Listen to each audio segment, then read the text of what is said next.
జలాశయం నిండుంది.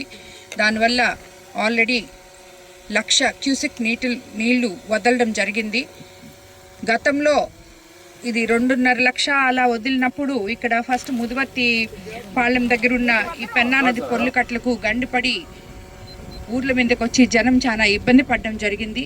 అటువంటివి పునరావృతం కాకుండా ఈ రాజీవ్ కాలనీ కానీ ఇక్కడ ఉన్నటివన్నీ చాలా దెబ్బతిన్నాయి, అప్పు గురయ్యే అవకాశాలు ఉన్నాయి. కాబట్టి అధికారులు అప్రమత్తంగా ఉండాలని చెప్పి కోరుకుంటున్నాను. అదేవిధంగా కలెక్టర్ గారు, సీఎం గారు వెంటనే స్పందించి దానికి తగు ఏర్పాట్లు కూడా చేశారు. ఇప్పుడు తాత్కాలిక రైతులకు కూడా ఎక్కడ ఇబ్బందులు లేకుండా రైతులకు అండగా ఉంటామని చెప్పి కూడా చెప్తున్నాం.